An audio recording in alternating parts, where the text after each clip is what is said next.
welcome to Talk This. It's dangerous to podcast alone. I'm your benevolent god, host Madelyn. I'm your evil spirit, host Emma. That's true. Thanks for tuning into the show. This week it's Emma's side quest. It's Evil Spirit Emma's side quest. Yeah.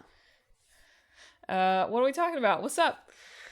This week, I'm ready to embody big woman who's only played Deltarune energy.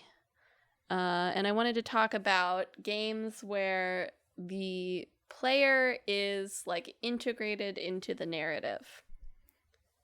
So not necessarily like fourth wall breaks all the time, not necessarily like the sort of blank slate or player insert characters that you can get. But yes, we're not talking about character builders this week. But specifically thinking about like games that cast you sort of yourself as a character within the narrative. Hopefully by the end of the podcast, you'll understand what we mean by that. Yeah. When Emma suggested this topic to me, I said, that sounds great. Can you give me some examples? Can you tell me what you mean? Yeah, like, can you unpack that for me just a little? Yeah, so as I said, I played Deltarune. I had played chapters 1 and 2 on our last 6-week show, and I've since played chapters 3 and 4. And just for like very vague spoilers, this is pretty clear by the time you finish chapter 1, but chapter 4 makes it like undeniably explicit. In Deltarune, you're playing as the heart-shaped object. You are not playing as Chris. Chris just happens to sometimes have the heart-shaped objects inside of themselves. But there are various times when they can take you out of them as well. So in that case, there's sort of this integration of the player into the narrative as like you are sort of in-world playing the protagonist, right? And there's sort of that element there of you've like crossed over and been integrated into the game world. I also played a bunch of demos for Steam Next Fest, the most recent one, and I played one called Downhill, where you have taken control of a character and can make various choices to keep her alive, either in kind or not so kind ways.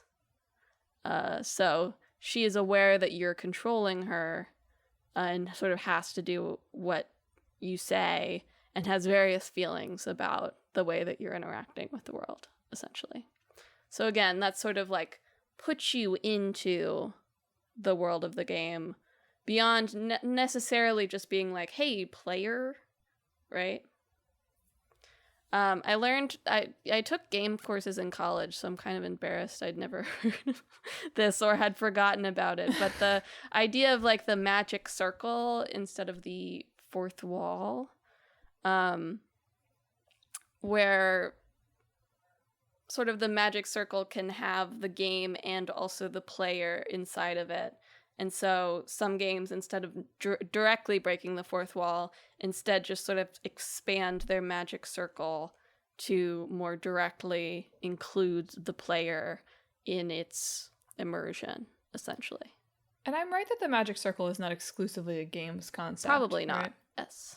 Like a football field is a magic circle. Yeah, well, right? That is a game. Well, sorry. Not exclusively a video game concept, yeah. Thank you. Football is a game? Yeah. It's a lifestyle. Yes, I overlook a magic circle every day. Yeah, exactly. You could really, like, sometimes I do feel like I'm inside of it. I feel that way about the pool that's across the street from me. That's true. In a sense, Emma and I live inside of magic circles, which is why we are doing this episode. Yeah.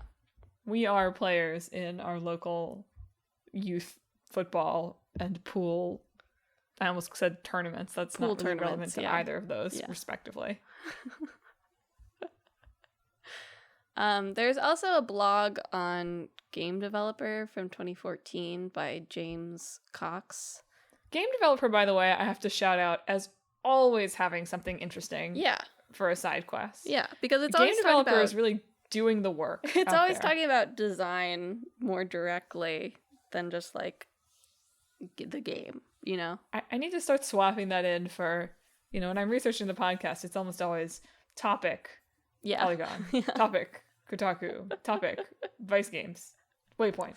But I need to take out Vice Games and put in Game Developer. Actually, that's probably not very SEO. Anyway, continue your actual thought. Yeah. Not my shout out to gamedeveloper.com. But he broke down metafiction, which is sort of what we're talking about, into 4 types. So I made my own examples. You can enjoy them. Emma did a nice job of this. You're going to enjoy this. So there's that was something me called... talking to you, the listener, in a kind of meta podcast Yeah, way. exactly. Yeah.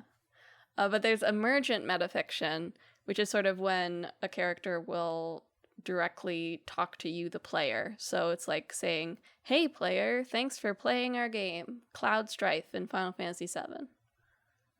A lot He's of games, grateful to you. A lot of games will have the characters sort of turn to the camera and be like, "Hey, thanks for playing" at the end. And that's sort of an emergent metafiction of they're acknowledging you as something outside of the game, right? Immersive metafiction is like question sure, about that. Sure. Does characters doing the haha, press the A button to jump, like kind of tutorializing fall into that category? So I think this blog was talking about, well, it's this one or another one. It was like, tutorials is not really a kind of metafiction. I mean, I guess if you're integrating it into the dialogue, I think it maybe comes closer. But that's really what I'm talking about. I feel like I have played more games lately, and I always find this, reasonably delightful. Yeah. Where the NPC is like, everybody knows that to swing the sword, you have to press B. I think that this is maybe more internal metafiction, which we have not gotten to yet. Okay, please continue. But we can have an argument when we get there. Professor, continue. Okay, so we talked about emergent metafiction, where they thank you, the player, right? Or talk to you, the player. Then there's immersive metafiction, like if Leon Kennedy from Resident Evil said, "Here, we worship our god, Emma." Right? Emma being me. Yeah. So in this sort of scenario, it's like I've input my name into the game at some point, and that comes up as sort of a plot element. So that's sort of the main form of metafiction that I think we're talking about here. And that's the example Emma just gave for that is like a very low-key example of that relative to many things we will talk about. Yeah. Then there's internal metafiction, which is like if Ichiban Kasuga said to Kiryu Kazuma of the Yakuza series, "Hey, wouldn't it be like crazy if we were characters in a video game?" There is no character who is more internally metafictional than Ichiban Kasuga. Yeah. It's like not actually acknowledging that they are characters in a video game. It's more of like a elbow nudge to the fourth wall.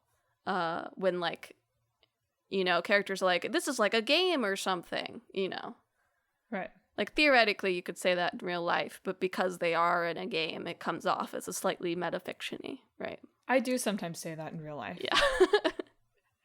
And then there's external metafiction, which is like a message saying, "Hey player, thanks for playing our game." But this time, instead of coming from Cloud Strife, it's coming from Tetsuya Nomura or, Hamaguchi or Sakaguchi or any other developer. Game Freak congratulates you for finding all 151. Yes, when the external metafiction is when the developers are talking to you, the player, rather than the characters talking to you, the player. And of course, both of those are the developers talking to you, but it's just about the way that it's presented, essentially. Yes.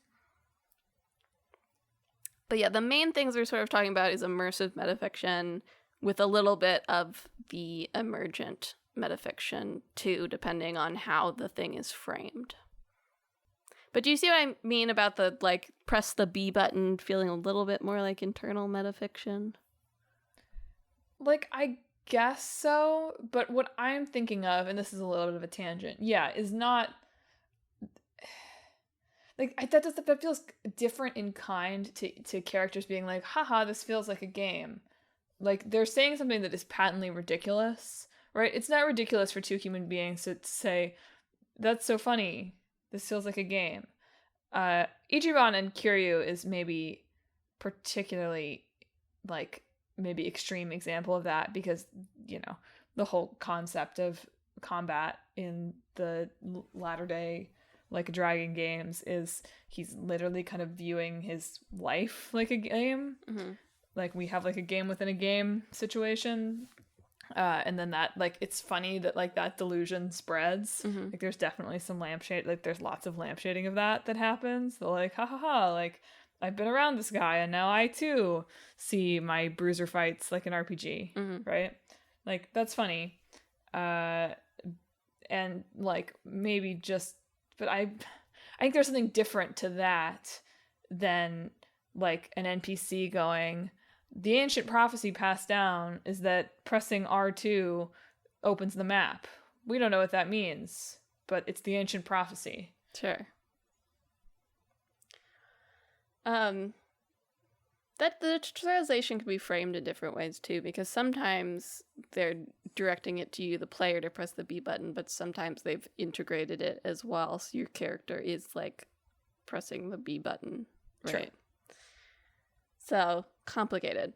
And specifically, the existence of, like, menus and tutorials as a default is just a function of the game as a medium. It's not a metafictional part Of course. it. I'm not talking about tutorials in general. Yeah. I'm just laying that out. Yeah. Just because you can go into a menu does not mean that you've made a meta game. Right. You are not a character in the game just because you're able to pause time. Yes. I mean, maybe you are. Of course, you know, around all of this, right, is the meta-narrative that you yourself as a player can construct for any game that you're playing. Sure. Right? Yeah. So, I'll give, like, this sort of semi-extreme example of this, which is Spec Ops: The Line comes up in these kind of conversations decently often. I don't think it's a great example of what we are trying to talk about. Yeah. Like, plenty of people talk about, like, oh, in Spec Ops: The Line, which, you know, for those not familiar, right, is the great anti-military military game. Sure. Yeah. Of our time. But, like, that game, you do things that are bad, right? And your character is sort of aware of that. And I saw several comments of, you know, comment threads or articles or whatever, where people were like, well, you, the player, are making the main character do things that they don't want to do. So, like, you're a character. And, like, I don't think that's right. Like, of course you can make up kind of a meta story of, oh, yeah, like, I have a chip in his brain and I'm making him do this, right? And, like, I am a character in that way. I'm the evil, like, controller here.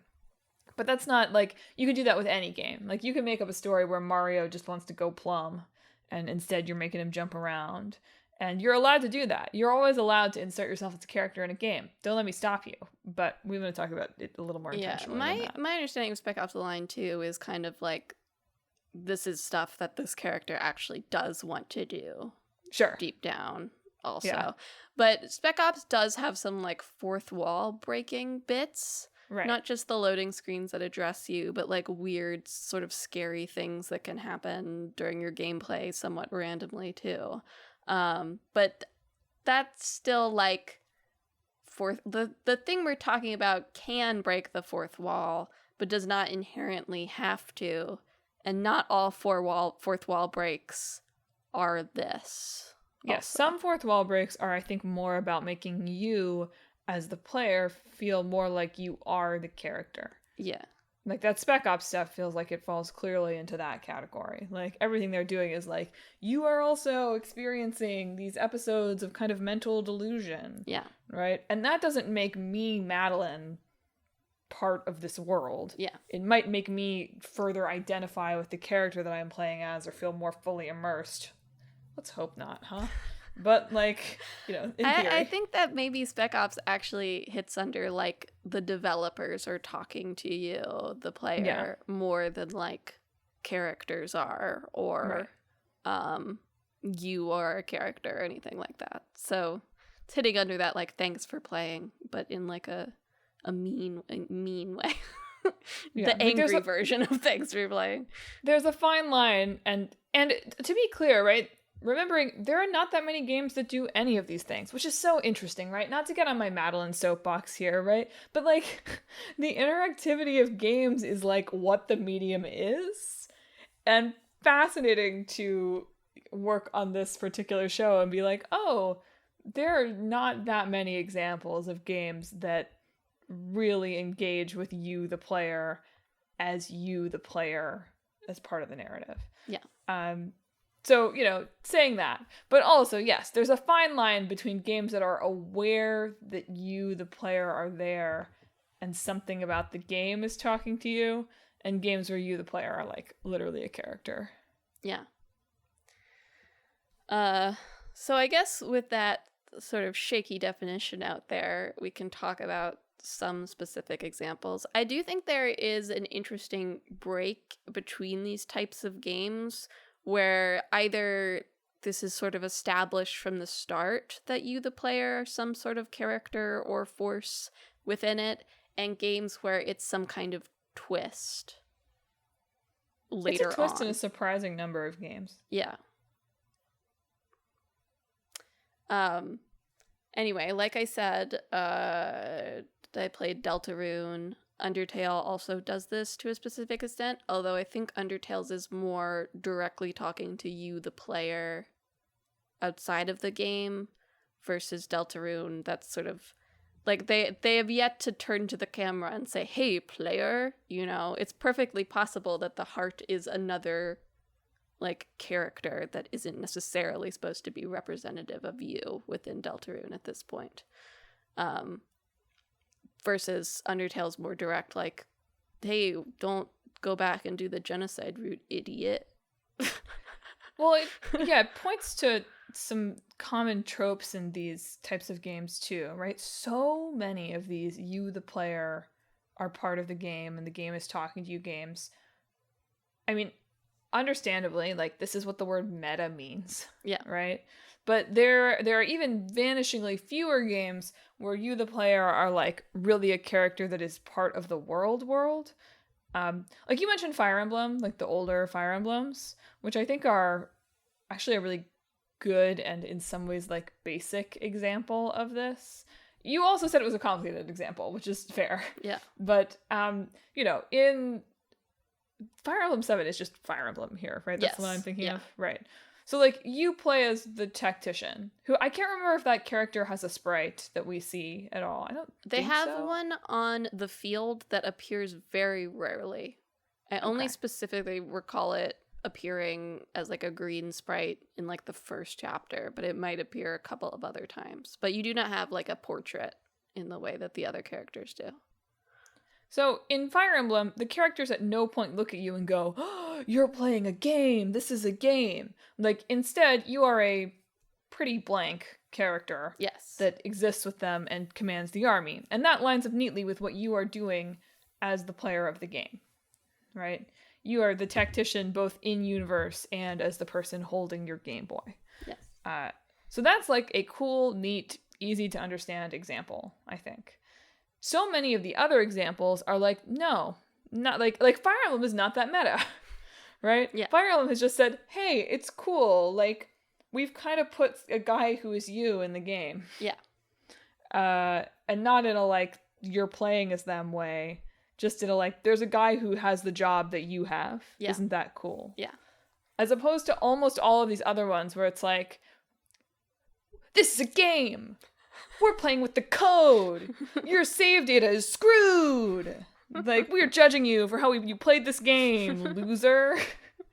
Like, almost all of these other examples are also like, ha ha ha, like, we're talking about the game as a game, whether very upfront at the beginning or in a twisty way. Which was interesting to me, too. I sort of expected there to be more of these, like Fire Emblem, but the vast majority are... And maybe Deltarune is potentially closer to this, although it remains to be seen. Yeah. But Undertale is definitely not. Undertale is like, this is a game. Yeah, You've been playing a game. the slippery part of like the Fire Emblem example is it does feel sort of halfway in between this and like a blank slate protagonist, right? I think that the difference is you have so little impact or any impact really on like the story of Fire Emblem. Well, the tactician is not the protagonist, which yes helps. They're there to like so that the characters can sort of turn to the camera every once in a while and like sort of monologue at you in the guise of conversation. Yeah. But it's easy to make that into some sort of blank slate person instead. So it's sort of like halfway in between there, like technically, right? Yeah. And then they'll experiment with like player characters that are slightly more like integrated into the plot in Awakening, and then more directly blank slate feeling ones in like Byleth. So they don't really do directly what they did in Fire Emblem 7 again. There's a lot where you are some kind of like either god or spirit thing as well, which again, sort of Deltarune. One Shot is a very common example where you're described as the god and you're guiding Nico, the Messiah, to their goal. That one has a lot of like meta elements of like messing with your window or messing with your files or stuff as well. That's sort of like part of the game. You find computers in the game throughout the game that tell you like maybe something weird's happening on your computer. You should think about that. Yeah. Baten Kaitos, which we've talked about on the show. One Shot, by the way, I won't like totally spoil, does sort of subvert some of the god trope eventually. Yeah. Anyway, Baten Kaitos. Baten Kaitos, we've talked about on the show. You play in both of them as a kind of guardian spirit for the protagonist instead of the protagonist themselves. So again, they sort of like talk to you every once in a while. Stuff like Off, you are also sort of some sort of force controlling the batter as opposed to the batter himself. Off, I think getting like an official release at the end of this year. It used to be like a freeware game, I believe, with a lot of copyrighted music. Moon and the Mother series came up every once in a while. Mother, I feel like, is more like kind of like the characters look at the camera and say, "Thank you, player," sort of thing. And Moon's kind of complicated. But it was an early example of that. Yeah. So people have, like, comic you shared was so touching. Yeah. But people have feelings about that because it was early. Yeah. And Moon's kind of a complicated example where you're like kind of playing a character that's playing a character, kind of. But obviously those three big inspirations for Undertale and Deltarune in their approaches. Deadly I've got some other god ones to throw at you. Oh, go if you ahead. want. Yeah. Drawn to Life. You are the art god, basically. And you have to draw things as a god. So nice. And I really liked this. The Sims. So, you know, in any simulation game, right, there's sort of this possibility. It's like not always as explicit, I think, as like mostly what we want to talk about. Like Civilization came up in a few things I was reading where it's like, oh, it's you. But it's like, it's not really you in the same way as some of these. Like, you are playing a game, but just because you're playing a game in which there's like not really a protagonist doesn't really feel like it, you know what I mean? Yeah. So I sort of had originally thought of The Sims as that, right? I was like, okay, like you can kind of feel like you're, you know, playing The Sims feels like playing God, right? But the game isn't really Like, that's just the experience of playing a simulator game. Like, I could consider myself the god of roller coaster development. That doesn't mean that Roller Coaster Tycoon thinks of me as a god in that universe, right? Same thing with, like, Zoo Tycoon. You know, I don't think that game is really considering me so much as, like, running the zoo. It's just like, I am playing the game. So by that nature, like, I'm kind of part of it. I feel weirdly differently maybe about, like, sports game career modes, and I don't know why. Maybe that's just because that feels like a more real job to me for whatever reason. Who knows? But anyway, in the Sims Medieval expansion, there are two religions, sim religions, about you. Jacobin, where they believe the Watcher is a cruel and evil god, and Peterin, where the Watcher is a benevolent and kind deity. I really liked that. Yeah. That's cute. Sim religion. Who would have thought? I think in Patapon, too, they worship you as a god, essentially. Yeah. Deadly Premonition, too. The main character's name is escaping me, but he has a voice in his head named Zach that he talks to a lot that's sort of implied to be you, the player, based on how he talks. So in that one, you're like kind of a spirit, maybe, kind of just a voice in this guy's head. Aren't we all? Aren't the two of us really just a voice in your head?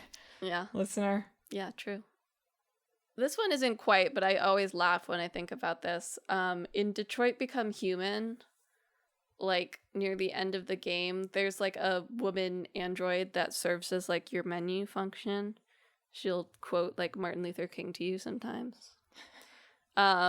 Anyway, by the end of the game, near the end of the game, she's like, I'd really like my freedom, actually. Can I go? Can I stop doing this menu thing? And so you can say yes or no for one thing. And if you say yes, she leaves.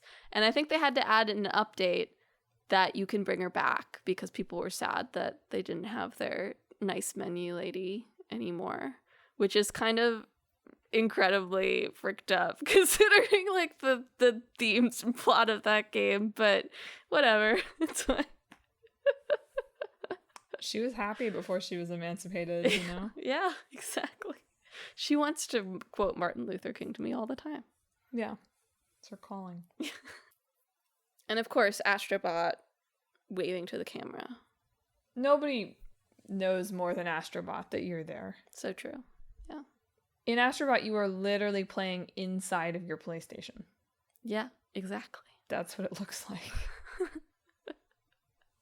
Like, it's not a game. It's just a camera that follows Astrobot, who you move around through the inside of your PS5. Yeah. I think the favorite one that I learned about through this was Contact for the DS. Yo, Contact is so cool. Which is a Grasshopper manufactured game, which Grasshopper games are always pretty meta. But I think that Contact is probably their most direct one and the one that falls under the category that we're talking about the most. Do you want to talk about Contact? Sure. So Contact is a Nintendo DS game, right?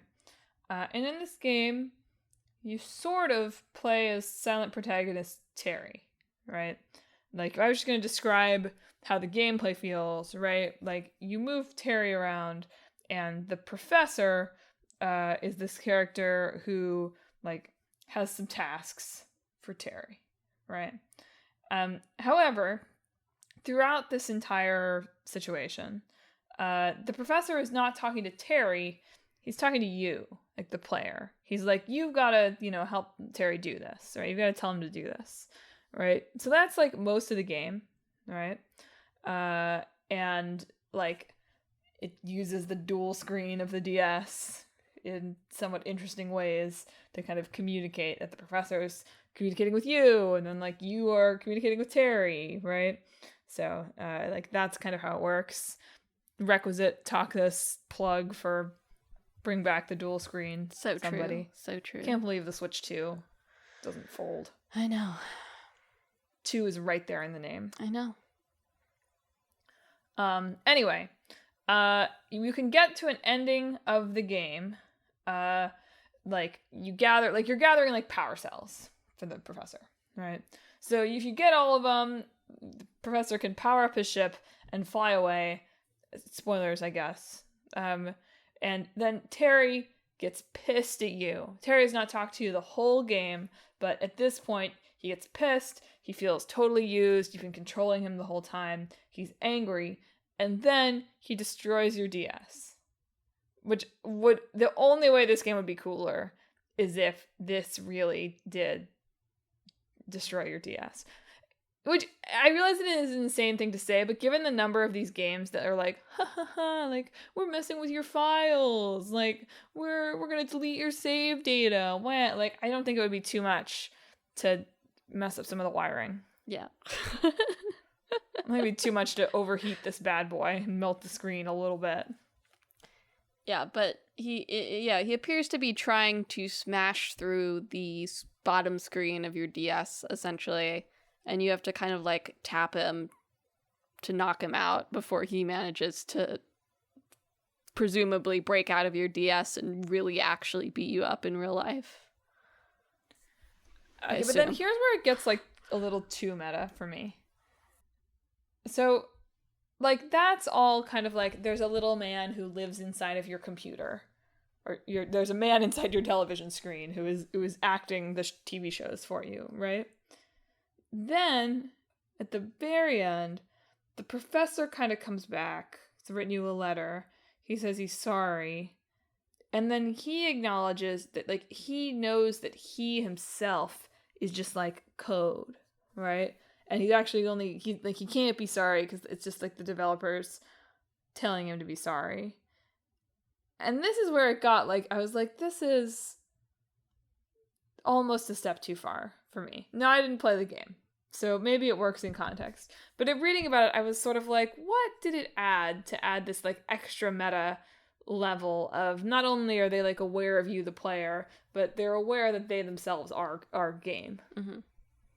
Or not even that. They're aware, like, of the developers. Mm-hmm. That actually feels like a kind of a notable distinction, right? It's one thing for the game characters to be aware of the player qua player, right? So if we have the Fire Emblem level that's like they are not aware that you are a player, you are just a person in their world. Then we have the level of, like they are aware that you are a player, like, or that you are a god, right? Maybe that's the second level. They're aware that you are a god. Yes. Right?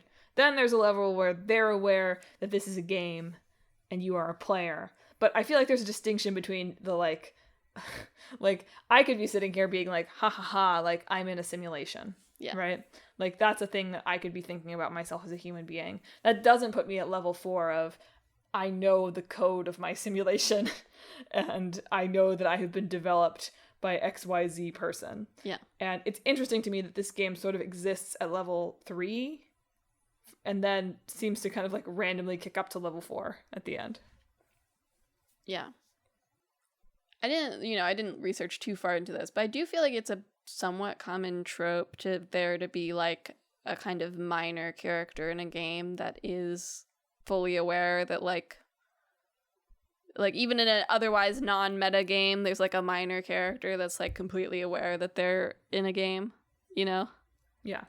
I feel like that's like a somewhat common sort of thing that crops up every now and then.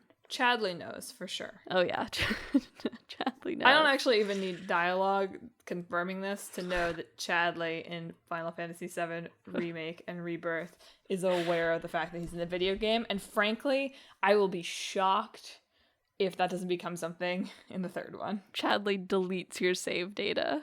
Probably. I'm not kidding. To truly erase Sephiroth in the world. Yo! Have to wipe this game from your hard drive.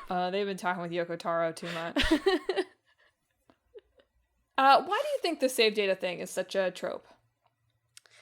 By which I mean, listeners, so many of these kind of like, you're a player, like, we know you're a player games have some kind of moment in the game where, you know, either they mess with your save data or they delete your save data, or like Undertale, right, is like sort of aware of your save data even if you start a new game, right? Yeah.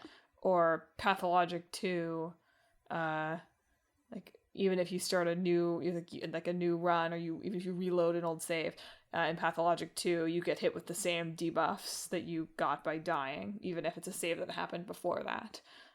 So all these games like doing like weird things with save data. Why do you think that that's such a like thing that is a common trope in this kind of category of game?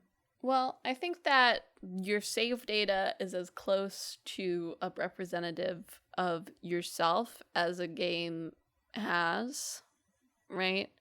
Unless it can put a picture of you in the game, which one game that Emma assured me is a major spoiler to talk about this moment does. I thought it was sick, and more games should figure out how to put a really bad photo of me into them. Yeah, I think it's okay to say, like, Bravely Default has elements of this and plays with your camera.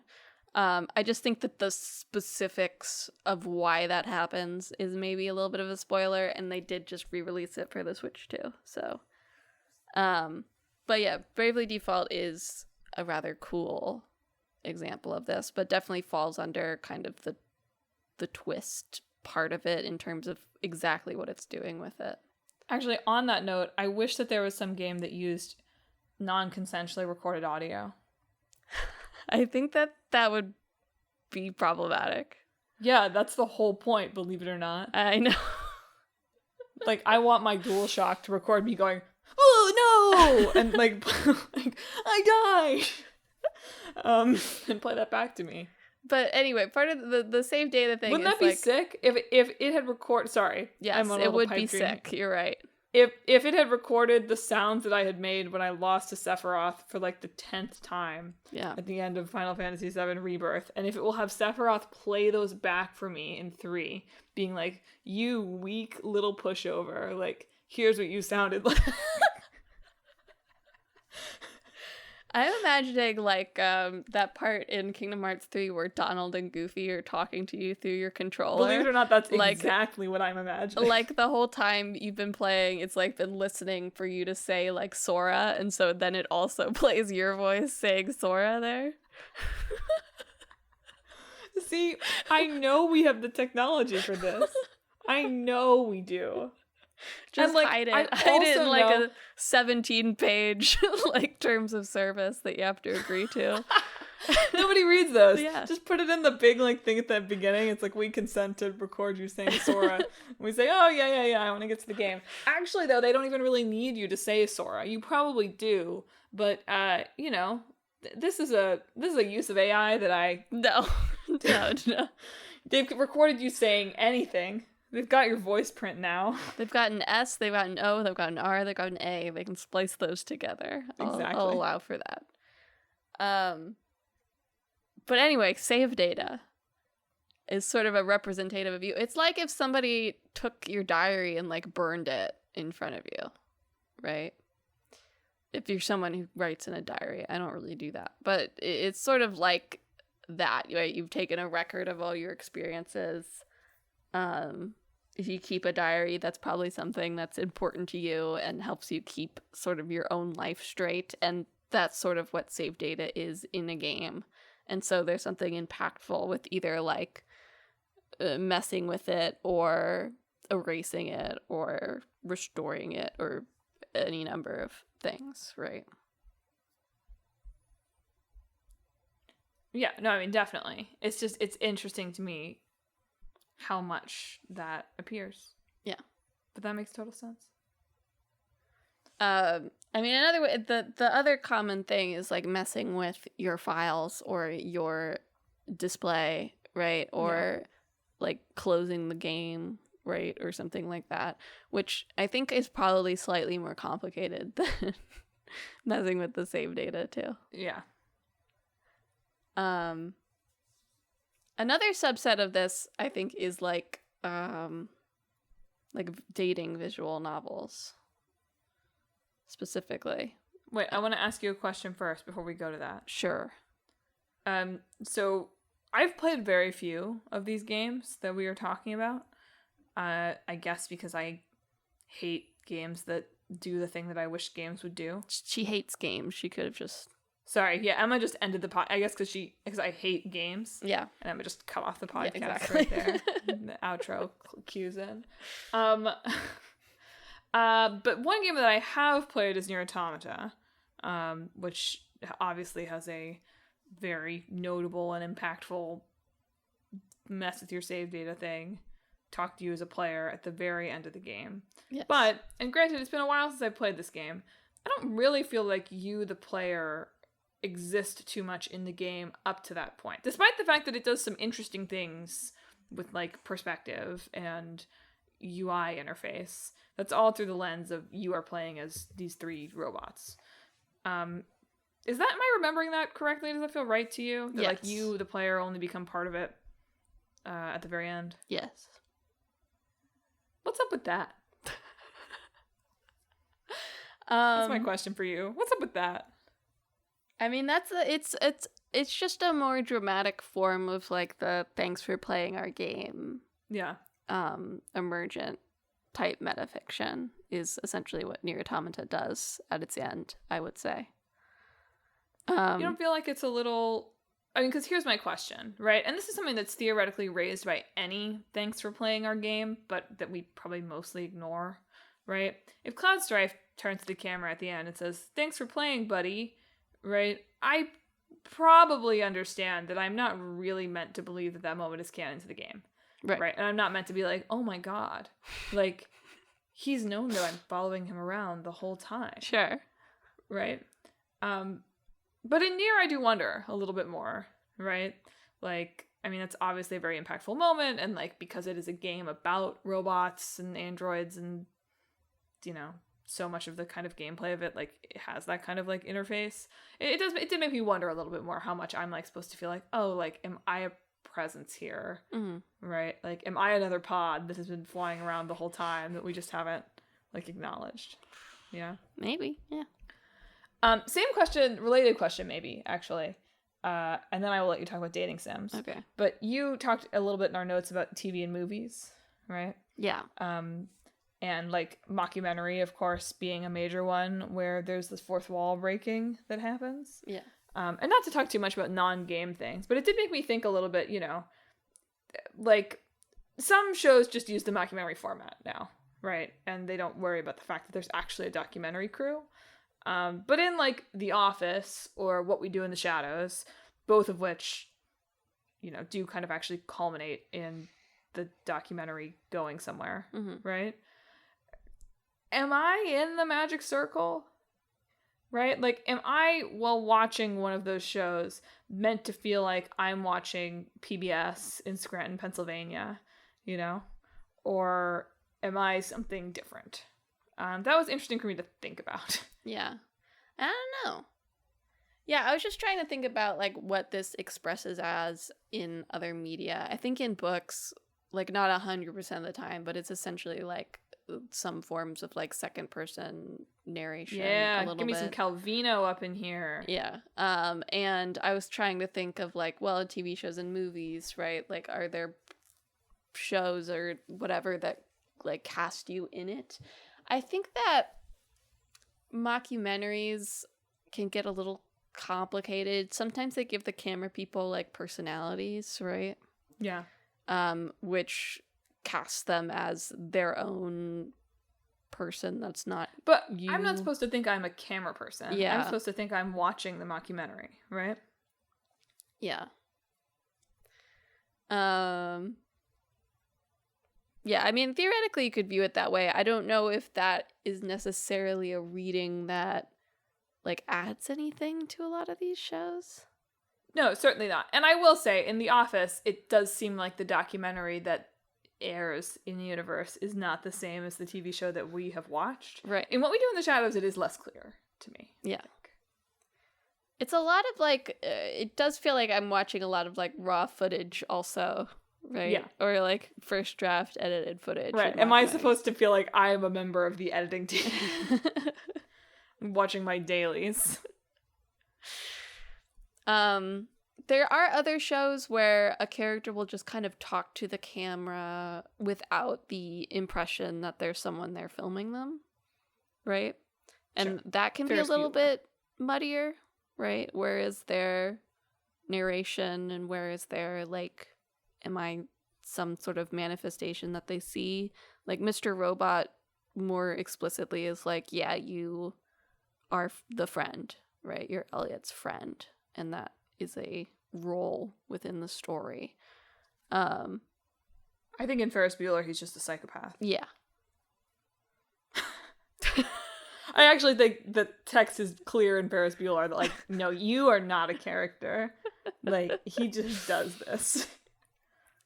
But I think because there's less direct interaction, right? You're still a part of, like, you have to watch the TV show, right? To fully if a tree realize falls in the it. forest, etc., etc. You have to turn the pages of the book or whatever. But there's still, like, more direct interaction with games, and so there's a bit more opportunity to play with this. So I feel like it does come up in games more often than it does in other forms of media. More games should be plays. Yeah. It's like when they dance in the audience and freak you out. Yeah. It's when they force you to stand up and do a little dance when they come into the audience. And they're making eye contact. And they're making eye contact with you.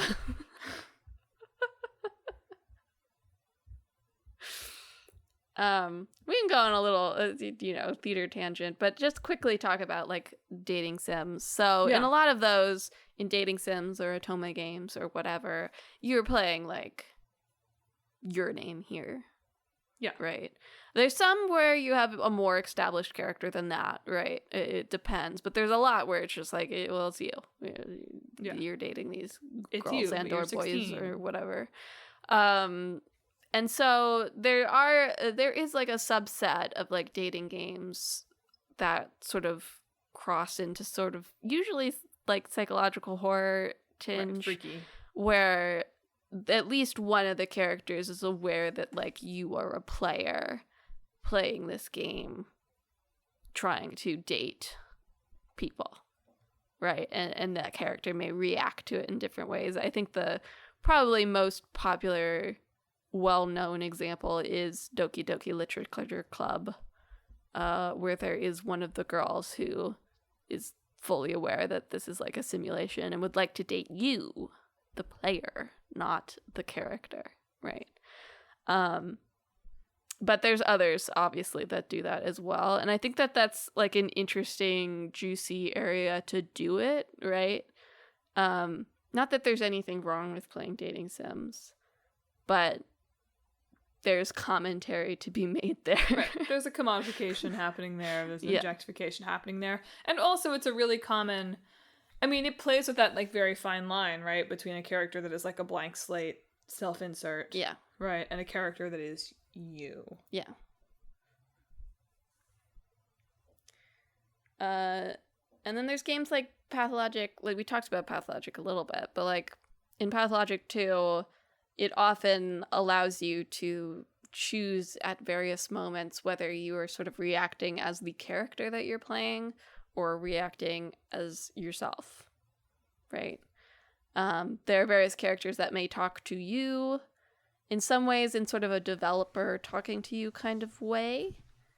But other times when you can even make a choice of, like, whether you're like, no, I'm the character right now, stop it. Or if you want to engage with them as yourself.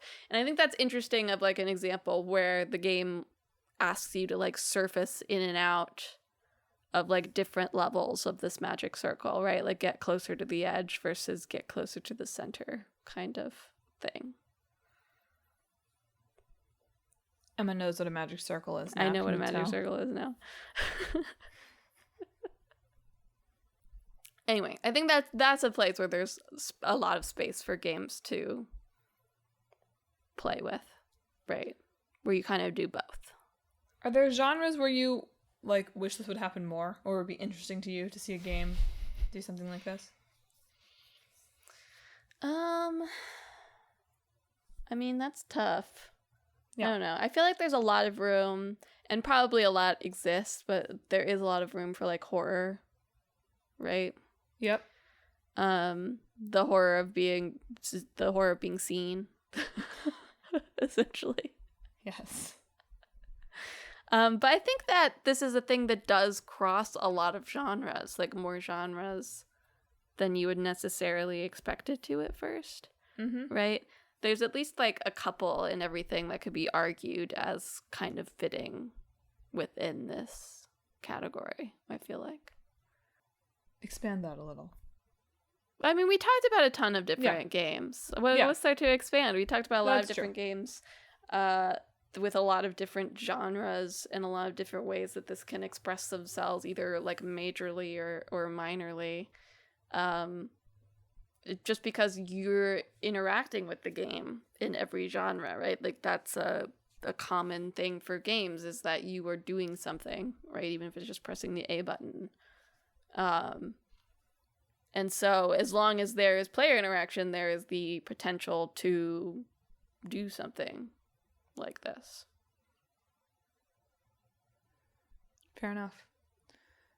Do you think that the hatred that we all have for overly chatty, like, companion characters is gonna make us want to do this less in a roundabout way? Do you understand what I'm getting at there? I think that it would be funny to play with, like, if you're like a character that's like, you know, the spirit or whatever of the protagonist, and it's like their child, and you're like, can you tell your child to shut up? And they're like, come on, you know, they're learning. Yeah. That'd be like an interesting conflict there. Yeah.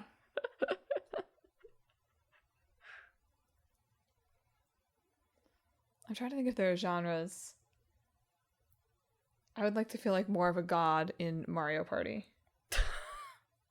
Sure. Yeah. I would like to feel... What games do I want to be a god in? That's the question.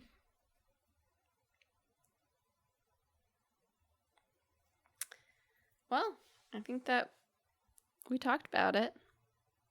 Yeah, I mean, my overall takeaway is, like, I wish that there were more examples of this in, like, different ways. That's interesting, because I did read at least one or two Reddit posts that was like, every indie game is too meta nowadays. Like, Sure, I'm sick that's of them fair. being meta. Like, that's fair. But that's kind of, I think, what I'm getting at, is I feel like so many of these do it in a sort of similar way. That's what I'm getting at with the save data thing, is like, okay. Like, yes, I get it. Like, a game that knows it's a game, like a computer game, like that's one thing. But I'm sort of more interested in, can we have more games that know that they are stories, perhaps, or that know that there is a storyteller engaging with it in some way? Like, that's interesting to me. I won't disagree with the like, wah, everything has like talked to me by my name that I forgot that I gave them 3 hours ago. Wah, I hate that. The guy in Metal Gear is telling me I like Castlevania. Right. That would be, yeah, exactly. Actually, maybe I want more weird things from that. I want them to be like, that's crazy that you searched for, like, easy tapioca recipe. Or whatever. Like, bubble tea near me. Both those are tapioca related. I don't know. Okay. Basically what I want is, I want more games to invade your privacy. Yes, I want them either to be much more invasive. Like, because it's like Toothless, right? I want some bite to it. I want something that makes me feel uncomfortable with the data being harvested from me. Or I would like for it to be much more in universe. Sure. That's what I'm wishing for. I think we're doing too much of that middle ground. Ooh, gamey, I've got code. And not enough, I have a photo of your mother.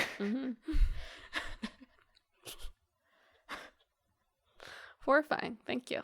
Yeah, well, you were the one who wanted more horror games. So. Yeah. I don't know if I agree with your wanting of invading privacy, but I get it. They're all doing that anyway. Every game is mining for Bitcoin. So, yeah, every single one. It's true. Every single one. It's not just Cooking Mama. It's all of them.